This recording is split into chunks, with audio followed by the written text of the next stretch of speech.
아직 날이 채 밝지 않은 이른 저녁이었어요. 서울역 앞 광장은 어둠이 깔리기 시작하며 빠르게 추워졌어요. 바쁘게 움직이는 사람들 사이로 낯선 할머니가 웅크려 앉아 계셨지요. 영주는 회사에서 야근을 마치고 집으로 돌아가기 위해 버스를 갈아타려다 우연히 그 할머니를 발견했어요. 허름한 모자를 깊게 눌러 쓴 채로 작은 종이컵을 들고 있었고 그 안에는 동전 몇 개만 달랑 굴러다니고 있었어요. 영주는 이상하게 마음 한편이 무거워졌어요. 그냥 지나치기엔 왠지 모를 죄책감이 스며들었죠. 주머니 안을 뒤적여 보았지만 동전은 거의 없었고 지폐는 조금 남아 있었어요. 영주는 머뭇거렸지만 그냥 지나칠 수 없었어요. 남은 돈이라도 조금 드리자는 마음으로 종이컵 안에 지폐를 내려놓았어요. 그러고 나서 일어나려는데 예기치 못하게 지갑을 떨어뜨리고 말았어요. 지갑 안에서 사진이 떨어져 나와 바닥에 펼쳐졌어요. 할머니는 그 사진을 본 뒤 손에 들고 있던 컵을 떨어뜨렸어요. 그리고는 떨리는 손가락으로 사진을 만지작거리며 눈물을 쏟아냈어요. 영주는 영문을 몰라 당황했어요. 그런데 할머니의 눈동자엔 믿을 수 없는 표정이 서려 있었어요. 슬픔인지 그리움인지 혹은 두려움인지 모를 복합적인 감정이 한꺼번에 밀려드는 듯 했어요. 할머니는 사진을 붙들고 있던 손을 파르르 떨더니 곧 주저앉아 오열하기 시작했어요. 이 사진 속 아이가 할머니는 더 이상 말을 잇지 못했어요. 주위 사람들이 힐끔거리며 지나갔지만 아무도 도움의 손길을 건네지 않았어요. 영주는 크게 당황했지만 할머니를 그냥 두고 갈 수 없었어요. 우선은 근처 벤치로 모시고 가 따뜻한 물을 건네드렸어요. 할머니는 간신히 호흡을 고르며 사진을 꼭 쥐고 있었어요. 괜찮으세요? 어디 편찮으신 데는 없으세요? 영주는 다정한 목소리로 물었어요. 할머니는 목이 쉰 상태로 조용히 대답했어요. 이 사진 너가 어떻게 가지고 있니? 영주는 그 말에 가슴이 덜컥 내려앉았어요. 바닥에 떨어진 사진은 분명 어릴 적 자신과 어머니가 함께 찍은 가족 사진이었어요. 왜 저분이 이 사진을 보고 저렇게 망연자실할까? 영주는 궁금증과 동시에 서늘한 느낌마저 들었어요. 제 가족 사진이에요. 아기 때 사진이라 저도 또렷이 기억이 나지 않지만 저 그냥 어릴 때 찍은 거예요. 할머니는 무언가 말을 하려다가 참았어요. 그러더니 힘겹게 벤치에서 일어나려 했어요. 영주는 할머니를 부축하면서 명함과 연락처가 적힌 종이를 건네줬어요. 단순한 선행이 아니었어요. 알 수 없는 의문과 불안감이 영주를 사로잡았거든요. 할머니가 왜 이토록 절절하게 사진을 붙잡았는지, 그리고 그 눈물의 이유가 무엇인지 알고 싶었어요. 며칠이 지난 뒤에도 영주 머릿속에는 그날의 일이 떠나지 않았어요. 야근을 하면서도 잠을 청하면서도 자꾸만 할머니의 눈물 어린 표정이 되살아났어요. 그러던 어느 날 영주는 쪽방촌에 대한 이야기를 듣게 되었어요. 서울역 주변에는 갈 곳 없는 노인들이 머무는 낡은 건물이 여럿 있고 그중 한 곳에서 서울역 할머니들이 주로 지낸다는 소문이었죠. 영주는 혹시나 하는 마음에 시간을 내어 쪽방촌을 찾아가 보기로 했어요. 골목은 좁고 오물 냄새가 났으며 건물들은 오래되어 금방이라도 무너질 듯 위험해 보였어요. 이곳저곳을 둘러보며 할머니의 흔적을 찾는데 한 중년 남성이 영주를 불러 세웠어요. 여긴 무슨 일로 오셨어요? 자원봉사자예요? 영주는 애매하게 웃으며 고개를 저었어요. 그리고 혹시 여기서 구걸하시는 할머니가 계신지 물었어요. 낯빛이 일그러진 남성은 어깨를 으쓱하며 말했어요. 이 근처에 구걸하시는 어르신들은 많죠. 근데 요즘 들어 역 앞에서 자주 눈에 띄던 분이 있는데 해숙 할머니라고 불러요. 매번 우두커니 앉아 계시다 사라지곤 하시는데 그분을 찾는 건가요? 영주는 해숙 할머니가 혹시 그분일 수도 있겠다 생각했어요. 남성의 안내를 받아 좁은 계단을 올라갔어요. 몇 번 문을 두드린 끝에 아주 낡은 방문 앞에 다다랐어요. 문틈 사이로 바람이 스며드는지 내부가 꽤나 휑해 보였어요. 노크를 여러 번 했지만 대답이 없었어요. 약간 망설였지만 혹시 할머니가 기운이 없으실까봐 방문을 살짝 열어보았어요. 방 안에는 낡은 이불이 놓여 있었고 한쪽 구석에는 허름한 의자 하나가 있었어요. 그 의자 위에선 무거운 분위기가 느껴졌죠. 그리고 의자 옆 벽에는 작은 수납장이 있었는데 그 위에 먼지 쌓인 가족 사진 같은 것이 몇 장 세워져 있었어요. 하지만 방 안에는 아무도 없었어요. 영주는 마치 오래된 폐가에 들어온 것처럼 소름이 돋았어요. 하지만 곧 등 뒤에서 인기척이 느껴졌어요. 돌아보니 그날 역에서 봤던 바로 그 할머니가 서 있었어요.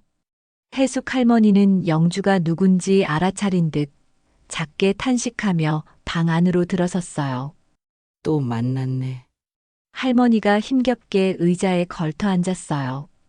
영주는 당장 뭐라 말을 해야 할지 몰라 머뭇거렸어요. 할머니의 눈가엔 고된 삶이 고스란히 새겨져 있었어요. 영주는 준비해온 따뜻한 수프와 빵을 할머니께 내밀었어요.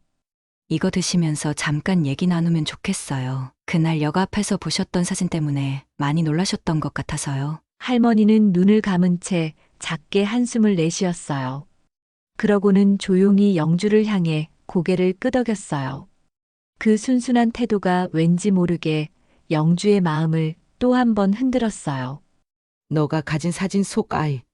사실은 내가 평생을 찾았던 손녀야. 해숙 할머니는 낡고 좁은 방 안, 삐걱거리는 전등 아래서 오랜 세월 묵혀둔 비밀을 꺼내듯 말을 시작했어요. 영주는 그 말을 듣고 순간 온몸이 굳는 느낌을 받았어요. 할머니의 이야기는 생각조차 하지 않았던 일이었어요. 그런데 할머니의 목소리에 담긴 간절함과 깊은 상처가 영주의 가슴을 파고들며 묘한 공포와 설렘을 동시에 불러일으켰어요. 그게 무슨 말씀이시죠? 영주는 최대한 차분한 목소리로 물었지만 내심 답을 듣는 것이 두려웠어요. 할머니의 떨리는 손끝이 눈에 들어왔고 방 안의 공기가 무겁게 내려앉았어요. 해숙 할머니는 한참을 망설였어요. 그러다 천천히 입을 열었어요. 그 사진 속에 너의 엄마도 있고 어린 너의 모습도 있지. 이게 왜 너한테 있는 거니? 영주는 당황스러워 고개를 저었어요. 이건 제 가족 사진이에요. 제가 어릴 때부터 지갑에 넣어 다녔던 건데 엄마가 남긴 거라고 아버지가 말씀하셨거든요. 할머니는 갑자기 울음을 터뜨리며 사진을 부여잡았어요. 아니야. 이 사진은 내가 젊은 날에 찍은 거야. 내 딸과 내 손녀를 찍은 사진이라고. 내 딸아이는 오래전에 세상을 떠났어. 남편도 일찍 떠난 뒤에 홀몸으로 살아가던 애였지. 그러니 내 손녀를 내가 키우는 게 당연했어. 영주. 그게 너의 이름이지? 얘 손녀 이름도 영주였어? 영주는 가슴이 덜컥 내려앉는 기분이었어요. 자신의 이름도 분명 영주였어요. 물론 세상에 동명이인은 많지만 지금 상황에서 이 우연은 지나치게 기묘하게 느껴졌어요.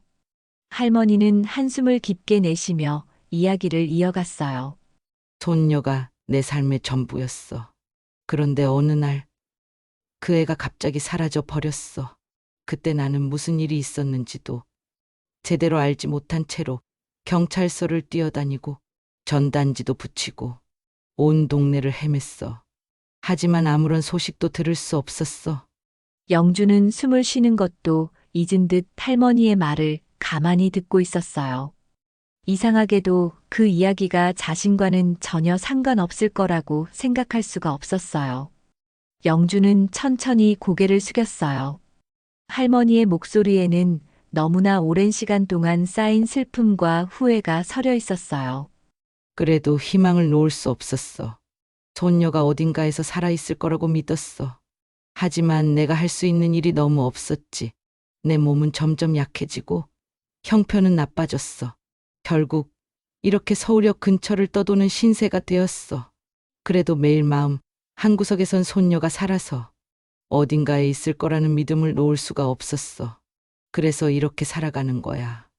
혹시라도 다시 만날 수 있지 않을까 하는 기대 때문에. 할머니의 목소리는 차분했지만 끝에는 떨림이 묻어나왔어요. 영주는 입술을 꽉 깨물었어요. 머릿속이 어지럽고 심장이 빠르게 뛰었어요. 정말로 내가 이 할머니가 찾던 손녀일까? 내가 어떻게 이런 상황에 놓이게 된 걸까? 이런 질문들이 끊임없이 떠올랐어요. 영주는 어릴 적부터 뭔가 결핍된 느낌을 안고 살았던 자신을 돌아보게 되었어요. 가족들 사이에서 어색함을 느꼈던 순간들, 그리고 유독 아버지와의 거리가 멀게만 느껴졌던 이유가 무엇인지 이제야 조금씩 이해가 되기 시작했어요. 특히 아버지가 자신의 출생에 대해 구체적으로 이야기하지 않았던 것도 떠올랐어요. 아버지는 어머니가 일찍 세상을 떠난 이후로 더더욱 자신과 대화를 줄였고 호적에 올려진 시점이 늦었다는 사실도 애써 외면해 왔어요. 할머니, 영주는 조심스럽게 입을 열었어요. 제가 정말로 할머니 손녀가 맞을까요? 제가 호적에 올려진 게 조금 늦긴 했지만 저는 그게 별일 아니라고 생각했어요. 그런데 요즘은 아버지도 저에게 무언가를 숨기고 계신 것 같아요. 할머니는 영주의 손을 가만히 잡았어요. 주름진 손이지만 그 안에는 따뜻함과 애틋함이 가득 담겨 있었어요. 영주야, 나도 알아. 이 모든 게 그냥 우연일 수도 있어. 너가 정말 내 손녀가 아닐지도 몰라. 하지만 내 눈엔 너가 내 손녀 같아 보여. 그 사진 속 얼굴과 너무 똑같아서 말이다. 내가 혹시나 착각하더라도 이렇게 얘기할 수 있는 용기를 주어서 정말 고맙구나. 영주는 가슴이 아릿해졌어요. 자신이 정말 할머니가 찾는 손녀가 맞는지 확신할 수는 없었지만 할머니의 마음속에서 묻어난 그리움과 사랑이 진짜라는 건 알 수 있었어요. 할머니, 제가 할머니 손녀인지 확인해 보려면 시간이 좀 필요할 것 같아요. 제가 아버지께 물어보고 혹시 기록 같은 게 남아있다면 살펴볼게요. 만약 제가 손녀가 맞다면 그땐 꼭 말씀드릴게요. 그리고 할머니 혼자 이렇게 지내시게 두지 않을게요. 할머니는 조용히 고개를 끄덕이며 영주의 말을 들었어요. 영주는 할머니의 손을 살며시 놓고 자리에서 일어났어요. 방 안에는 여전히 무거운 침묵이 맴돌았어요. 집으로 돌아오는 길, 영주는 온갖 생각들로 가득 찼어요. 혹시 자신이 정말 해숙 할머니가 찾던 손녀라면 지금의 가족과의 관계는 어떻게 되는 걸까? 자신이 알고 있던 삶이 송두리째 흔들릴 수 있다는 사실이 두려웠어요. 하지만 동시에 해숙 할머니가 보여준 간절함과 사랑이 자신에게서도 잃어버렸던 무언가를 되찾아줄지도 모른다는 기대가 생겼어요. 그날 밤 영주는 쉽게 잠들 수 없었어요. 방 안에서 이리저리 뒤척이다 결국 서랍 깊숙한 곳에 넣어두었던 오래된 앨범을 꺼냈어요. 사진들을 한 장씩 넘겨보면서 자신이 어릴 때 어떤 모습이었는지, 가족들이 어떻게 살아왔는지 곱씹어 보았어요. 그리고 마음속 깊이 묻어두었던 질문이 다시 떠올랐어요. 정말 내가 잃어버린 손녀라면 그동안 할머니는 얼마나 힘들었을까? 이제 영주는 더 이상 머뭇거릴 수 없다는 결심을 했어요.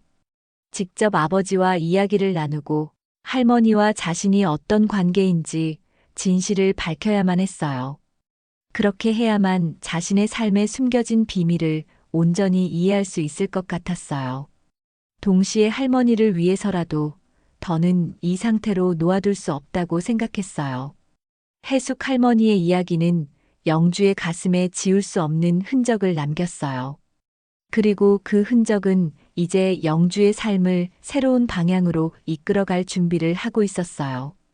영주는 고민 끝에 집으로 돌아와 아버지에게 조심스럽게 이야기를 꺼냈어요. 단도직입적으로 묻지는 못하고 주변을 맴돌듯이 돌려 말했죠. 아버지, 제가 어릴 적에 우리 가족에 대해 궁금한 게 좀 있어요. 혹시 제 출생과 관련해서 알려주실 게 있나요? 아버지는 영주의 말을 듣고 잠시 침묵했어요. 그러다 얼굴을 찌푸리며 말을 꺼냈어요. 너가 이런 말 할 때마다 참 듣기 불편하구나. 도대체 왜 그런 이야기를 꺼내는 건지 모르겠어. 너는 지금 잘 살고 있지 않니? 과거는 그냥 지나간 과거일 뿐이야. 아버지의 말투에는 분명한 회피와 짜증이 섞여 있었어요. 영주는 그 반응에 더욱 불안해졌어요. 그저 단순히 거절하는 것이 아니라 뭔가 숨기고 있다는 느낌이 강하게 들었기 때문이었어요. 하지만 아버지는 더 이상의 대꾸는커녕 문을 세게 닫아버렸어요. 영주는 그 소리에 움찔하며 한참 동안 자리에 앉아 있었어요. 머릿속은 점점 복잡해졌고 마음속에는 막연한 불안감이 짙어졌어요. 자신이 어릴 적부터 느껴왔던 어색함, 그리고 아버지가 항상 피하려고만 했던 가족과 관련된 이야기들이 이제야 조각조각 맞물려가며 커다란 의문으로 다가왔어요. 아버지가 방에서 나오지 않자 영주는 조심스럽게 일어나 아버지가 주로 쓰는 서재로 향했어요. 문을 열고 들어가자 익숙한 책장과 책상, 그리고 어지럽게 정리되지 않은 서류들이 눈에 들어왔어요. 영주는 책장 구석의 서류철을 뒤적이기 시작했어요. 그 중에서도 가장 오래된 것처럼 보이는 낡은 파일을 꺼냈어요. 먼지가 잔뜩 쌓여 있어 콜록거리며 파일을 열었죠. 서류는 여기저기 노란색으로 발해 있었고 글씨도 흐릿해졌어요. 그 중에서도 눈에 들어온 단어들이 있었어요. 입양, 보호자 동의, 출생 미등록. 이런 단어들이었습니다. 영주는 서류를 자세히 읽으려고 했지만 글씨가 희미한 데다 내용 자체가 복잡했어요. 하지만 분명히 느낄 수 있었어요. 이 서류들이 자신의 출생과 관련된 비밀을 품고 있을지도 모른다는 것을요. 손이 떨리기 시작했어요. 만약 자신이 부모님과 혈연으로 이어진 것이 아니라면 그동안 자신의 삶은 무엇이었던 걸까? 자신을 둘러싼 모든 관계가 흔들릴지도 모른다는 생각이 머릿속을 떠나지 않았어요. 영주는 결국 파일을 서랍 안에 다시 넣고 서재를 나왔어요. 아버지에게 바로 묻고 싶은 마음도 있었지만 지금 상태로는 제대로 된 답을 들을 수 없을 거라는 생각이 들었어요. 며칠 동안 영주는 혼란스러운 마음을 달래지 못했어요. 잠을 이루지 못하는 날들이 이어졌고 결국 혼자서는 답을 찾을 수 없다고 느꼈어요.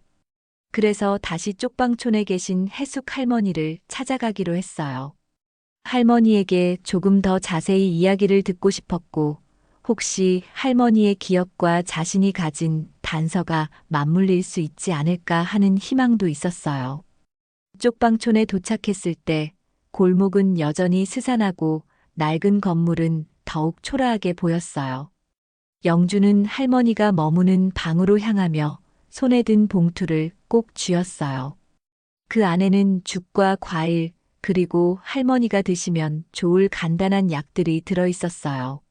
문을 두드리자 할머니의 쉰 목소리가 들려왔어요. 누구시더라?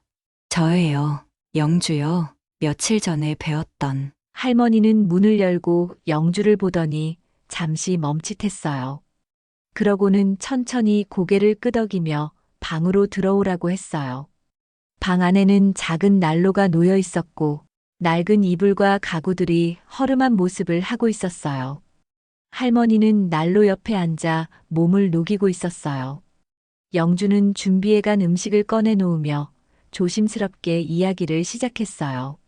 할머니, 제가 집에서 무언가를 찾았어요. 오래된 서류 같은 건데 그게 제 출생과 관련된 것 같아요. 그런데 확실히는 모르겠어요. 내용도 애매하고 아버지도 명확히 말씀을 안 해주시거든요. 해숙 할머니는 영주의 얼굴을 바라보며 고개를 끄덕였어요. 그러다 영주의 손을 살며시 잡고 떨리는 목소리로 대답했어요. 그렇구나. 내가 너를 함부로 손녀라고 주장하기에는 정말 늦은 걸지도 몰라. 하지만 그 사진 속 네 얼굴을 본 순간 내 마음은 이미 너를 손녀처럼 느꼈어. 내 기억 속의 영주도 늘 그런 눈빛을 가지고 있었거든. 영주는 그 말을 듣자 가슴이 아릿해졌어요. 할머니의 목소리에는 확신이라기보다는 간절함과 애틋함이 가득 담겨 있었어요. 외로움이라는 단어가 자꾸 머릿속을 맴돌았어요. 자신도 알 수 없는 외로움을 안고 살아왔던 느낌이 있었거든요. 어린 시절부터 자신이 무엇인가 결핍된 채로 자랐다는 감정이 이 순간 모든 것과 연결되는 것 같았어요. 할머니, 영주는 한참을 망설이다 말을 꺼냈어요. 혹시 정말로 제가 할머니 손녀라면 어떻게 하실 건가요? 할머니는 잠시 멈칫하더니 고개를 숙인 채 대답했어요. 난 손녀가 잘 지내고 있다는 사실 하나만으로도 충분할 거야. 내가 바라는 건 그거 하나야. 손녀가 이 세상 어딘가에서 무사히 살아있다는 거. 그걸 확인하는 것만으로도 내 삶이 다 의미 있게 느껴질 거야. 영주는 그 말에 가슴이 먹먹해졌어요. 할머니는 자신에게 요구하거나 강요하는 것이 전혀 없었어요. 그저 잃어버린 손녀가 무사하다는 사실만으로도 안심할 수 있다는 그 마음이 영주를 더욱 혼란스럽게 만들었어요. 그래도 할머니, 저는 진실을 알고 싶어요. 만약 제가 정말 손녀가 맞다면 할머니를 혼자 두지 않을 거예요. 제가 할 수 있는 최선을 다해서 돕고 싶어요. 할머니는 영주의 손을 꼭 쥐며 작은 미소를 지었어요. 고맙다. 영주야. 너가 이렇게 말해주는 것만으로도 할미는 참 다행이다. 그날 밤 영주는 방으로 돌아와 자신이 들었던 이야기들과 서류에서 발견한 단서들을 한 번 더 곱씹어 보았어요. 그리고 더 확실한 증거를 찾기 위해 조금 더 용기를 내야겠다는 결심을 했어요. 아버지와 다시 마주해야 했고 해숙 할머니의 과거를 조금 더 깊이 파헤쳐야 했어요. 모든 진실을 밝혀야만 비로소 자신이 어떤 사람인지 온전히 알 수 있을 것 같았어요. 영주는 본격적으로 자신의 과거를 확인하기로 결심했어요. 해숙 할머니와의 만남 이후 그녀의 손녀 이야기가 마음속에 깊게 자리 잡으며 떨칠 수 없는 의문으로 남아 있었어요. 단순히 우연으로 치부하기엔 너무나 많은 점들이 묘하게 맞아떨어졌어요. 이 모든 진실을 파헤치지 않고서는 자신의 삶이 앞으로 나아가지 못할 것 같은 답답함이 밀려왔죠. 영주는 우선 구청을 찾아가기로 했어요. 오래된 기록이나 출생 관련 서류가 보관되어 있을 가능성이 가장 높은 곳이었거든요. 구청 민원실에서 자신의 상황을 설명하며 가능한 모든 정보를 요청했어요. 담당 공무원은 처음엔 난감한 표정을 지었어요. 이런 오래된 기록은 전산화되지 않은 경우가 많습니다. 아마 창고에 보관된 종이 서류를 직접 찾아봐야 할 거예요. 시간이 좀 걸릴 수도 있는데 괜찮으시겠어요? 영주는 기다리겠다고 말하며 고개를 끄덕였어요. 한 줌의 가능성이라도 놓칠 수 없었거든요. 며칠 뒤 구청에서 연락이 왔어요. 창고에서 관련 서류로 보이는 걸 몇 가지 찾았습니다. 다시 방문하셔서 확인해 주시면 좋겠네요. 전화를 끊고 영주는 설렘과 두려움이 뒤섞인 마음으로 구청으로 향했어요. 구청의 작은 창고는 빛바랜 서류 상자로 가득 차 있었어요. 담당 공무원은 서류 상자 중 하나에서 영주가 찾던 기록을 조심스럽게 꺼내어 보여줬어요. 서류는 오래된 종이 특유의 노란빛을 띠고 있었고 글씨는 흐릿했지만 중요한 내용이 분명히 드러나 있었어요.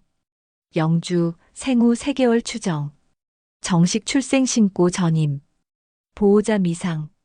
영주는 서류를 읽는 순간 머리를 망치로 맞은 듯 멍해졌어요. 더 아래쪽에는 이렇게 적혀 있었어요. 기존 가족과 연이 끊긴 상태에서 발견되어 어씨가 임시보호. 영주는 손에 든 서류를 내려다보며 숨이 막힐 듯 힘겨워했어요. 그동안 자신이 알지 못했던 진실이 서류 속 단어들로 선명히 드러나고 있었어요. 자신의 출생이 단순히 늦은 신고 문제가 아니라는 점, 보호자 미상이라는 글귀는 자신이 어딘가에서 잃어버린 아이였을 수도 있다는 사실을 암시하고 있었어요. 이 문서가 해숙 할머니가 잃어버렸다는 손녀 사건과 정확히 맞아떨어진다면 정말 내가 그 손녀일 가능성이 높은 거겠지.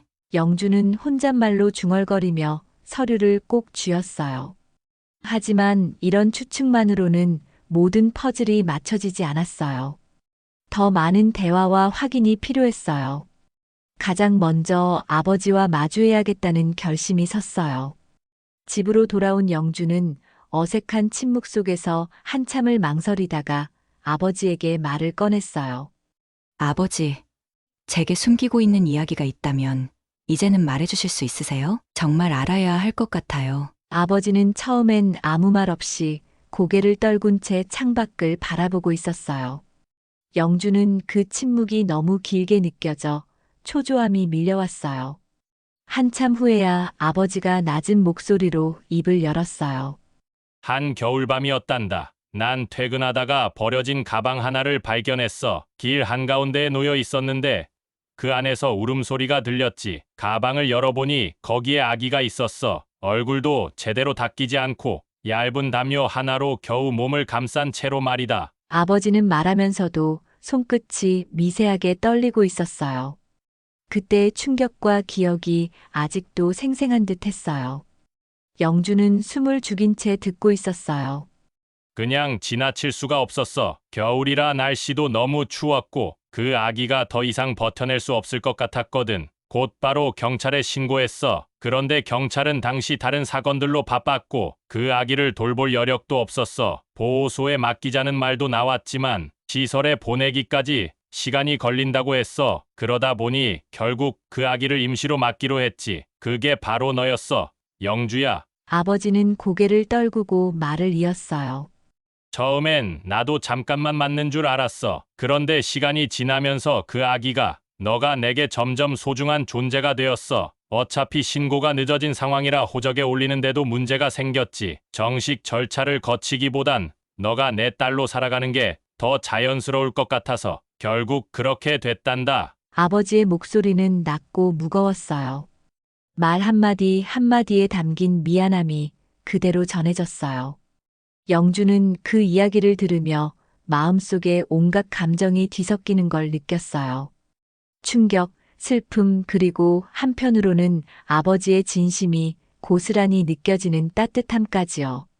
그럼 제 친부모님이나 다른 가족들에 대해 아시는 건 없으신가요? 혹시 왜 제가 거기에 버려졌는지. 영주는 떨리는 목소리로 물었어요. 아버지는 고개를 가로저으며 대답했어요. 알 수 없었단다. 너를 데리고 온 후로는 아무도 너를 찾으러 온 적이 없었어. 경찰도 조사했지만 내 가족과 관련된 정보는 찾을 수 없었지. 그때는 참으로 어수선한 시기였으니까. 하지만 너가 내 딸로 자라는 동안 누군가 너를 버린 것만은 분명하다고 생각했어. 그래서 너가 그런 걸 알게 되는 게 너무 두려웠단다. 아버지는 고백을 마친 뒤 한참 동안 창밖만 바라봤어요. 영주는 눈물이 눈가에 맺히는 걸 느꼈어요. 자신을 위해 아버지가 얼마나 고민하고 또 얼마나 조심스러웠는지 알게 되었어요. 아버지, 영주는 낮게 부르며 말을 이어갔어요. 제가 지금까지 아버지의 딸로 자라왔다는 건 변하지 않아요. 하지만 이 모든 걸 알게 된 이상 해숙 할머니와 제가 어떤 관계인지 확인하지 않을 수 없을 것 같아요. 할머니가 저를 손녀라고 믿고 계신데 만약 그게 사실이라면 제가 그냥 지나칠 수는 없을 것 같아요. 아버지는 잠시 말을 멈췄다가 고개를 끄덕였어요. 그래, 너가 그렇게 생각한다면 내가 막을 이유는 없지. 다만 조심해야 한다. 진실을 아는 게 늘 좋은 결과를 가져오는 건 아닐 수도 있으니까. 그날 밤 영주는 잠들 수가 없었어요. 모든 퍼즐이 점점 맞춰지고 있었지만 그 퍼즐이 완성되었을 때 어떤 결과가 기다리고 있을지 두려웠어요.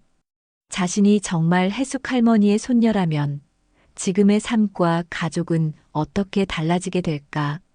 그런 생각들로 머릿속이 복잡했지만 진실을 마주하겠다는 결심만은 굳어져 있었어요. 이제 모든 것은 남은 단서들과 해숙 할머니와의 대화에서 밝혀질 것만 같았어요. 영주는 다시 한 번 더 마음을 다잡으며 다음 날을 준비했어요. 다음 날 아침 영주는 정신을 차리고 해숙 할머니를 다시 찾아갔어요. 서류와 아버지의 고백을 자세히 전해드렸어요. 할머니는 천천히 서류를 읽다가 그만 오열하고 말았어요. 목소리가 떨리는 것도 아니었어요. 손으로 입을 틀어막고 소리 없는 눈물만 줄줄 흘렸어요. 이 서류가 진짜라면 너가 정말 내 손녀란 말이니? 내가 널 잃어버리고 얼마나 찾았다고. 영주는 처음 보는 할머니의 모습을 보며 이분이 정말 내 할머니가 맞다는 생각에 마음 깊숙이 묘한 울림이 생겼어요. 가슴 한구석에 일렁이던 외로움이 조금씩 쓰러지는 기분이었어요. 하지만 동시에 그 오랜 세월 동안 바깥에서 고생만 해온 할머니를 생각하니 죄책감이 들어서 견디기 힘들었어요. 할머니, 제가 할머니 손녀인 게 맞다면 이제 저랑 같이 지내면 어떨까요? 더 이상 이런 곳에서 힘들게 지내시지 말고요. 해숙 할머니는 마치 그 말을 기다렸다는 듯 영주의 손을 붙잡고 고개를 가로저었어요. 고맙다. 정말 고맙구나. 근데 내가 스스로 살아온 삶이라 그리 쉽게 놓을 수가 없네. 지금 이 몸으로 너희 가족들에게 폐가 될까봐 두려워. 영주는 할머니를 곧장 집으로 모시고 갈 욕심이 없지 않았어요. 하지만 할머니의 마음을 존중해야 한다는 생각이 더 컸어요. 서로가 맞춰갈 시간이 필요하겠죠. 그래도 최소한 다른 곳에서 좀 더 편안하게, 안전하게 지낼 수 있는 방법부터 찾아야겠다고 결심했어요. 어느 정도 마음의 준비가 된 영주는 아버지와 솔직하게 상의했어요. 아버지는 처음에는 난색을 표했지만 결국은 고개를 끄덕였어요. 해숙 할머니를 모셔오진 않더라도 일단 새로운 거처를 마련해드리거나 생활비를 보조해드리는 방안을 마련해보자고 했어요. 아버지도 결국은 오랜 시간 숨겨왔던 죄책감을 털어놓았어요. 너를 친자식처럼 키우긴 했지만 늘 마음 한구석이 무거웠어. 언젠가 원래 가족이 너를 찾아올까봐 혹은 너 스스로가 다 알게 될까봐. 아버지의 목소리에 묵직한 슬픔이 어린 듯 했어요. 영주는 아버지의 마음을 어느 정도 이해했어요. 그렇지만 그동안 자신이 왜 그토록 정체성의 혼란을 느꼈는지 이제야 확실히 알 것 같았어요. 영주는 손을 뻗어 아버지의 어깨를 가만히 감쌌어요. 시간이 흘러 영주는 다시 할머니를 찾아가 아버지와 얘기한 결과를 전했어요. 도심 외곽에 작은 전셋집을 마련해 드릴 수 있을 것 같다고, 그리고 생활비도 조금씩 지원할 테니 편하게 지내시면 된다고 말했어요. 해숙 할머니는 차마 손을 뻗지 못했어요. 하지만 영주가 굳은 의지를 내비치자 할머니는 고맙다는 말을 몇 번이나 반복했어요. 그렇게 모든 게 다 잘 풀릴 듯 보였어요. 하지만 어느 날 해숙 할머니가 갑자기 보이지 않았어요. 영주가 마련해둔 조그만 집으로도 들어가지 않으셨고 쪽방촌에도 안 계셨어요. 혹시 건강이 악화되어 병원에라도 실려가신 건 아닐까? 영주는 초조함에 휩싸였어요. 경찰에도 실종 신고를 내보려 했는데 서류 작업이 번거로웠어요. 그리고 아버지도 안절부절 못하며 영주를 재촉했어요. 며칠 뒤 영주는 서울역에서 할머니를 발견했어요. 예전처럼 바닥에 앉아 종이컵을 들고 계셨지요. 이미 수많은 행인들이 다 지나쳐갔어요. 영주는 불안한 마음으로 달려갔어요. 할머니, 왜 여기 계세요? 빨리 제 집으로 가요. 아니면 병원부터 가야 해요. 할머니는 얼굴에 수많은 눈물을 맺은 채 사진 한 장을 들고 있었어요.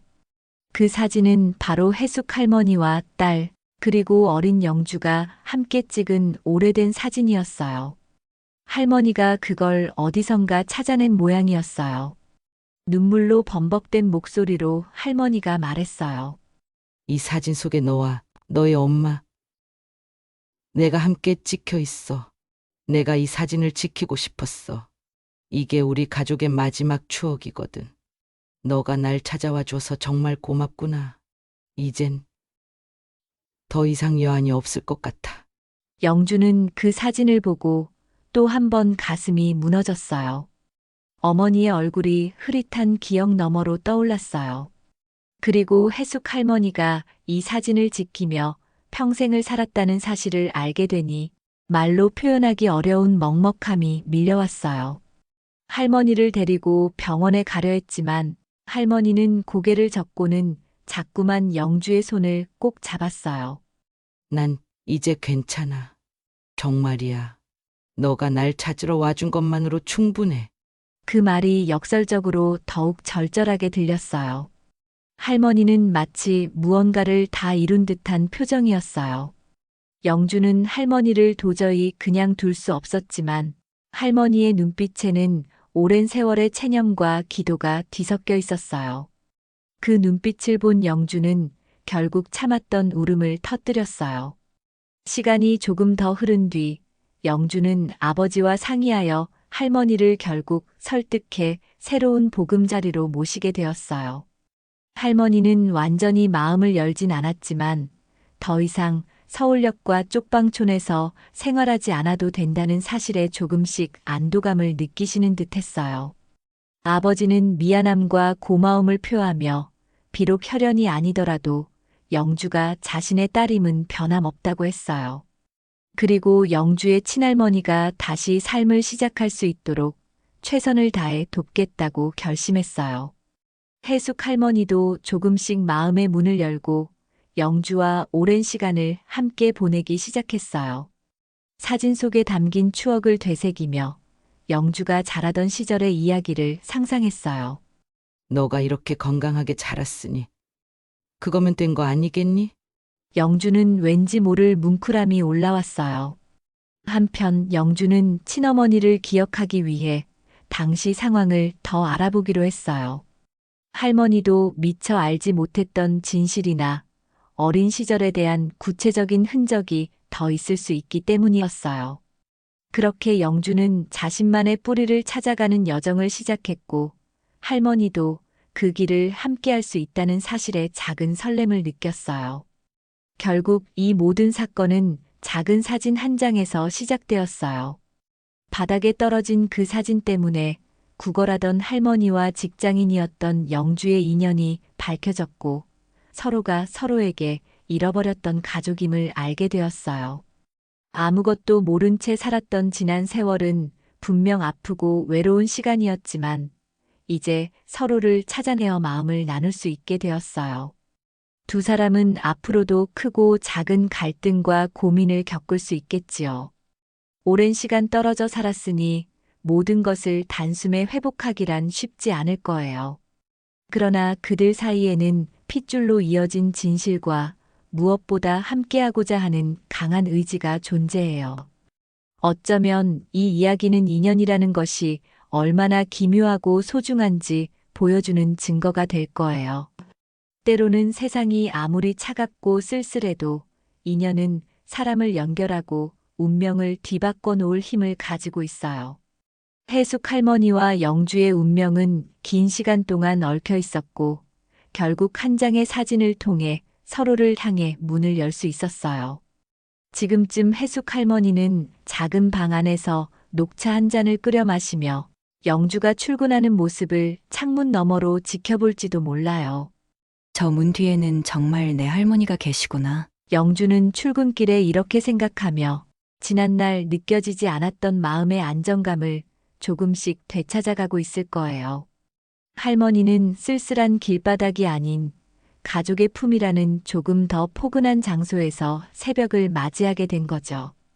이처럼 때론 상처받고 때론 사랑하면서 진정한 가족의 의미를 하나하나 깨닫는 것이 인생일 거예요.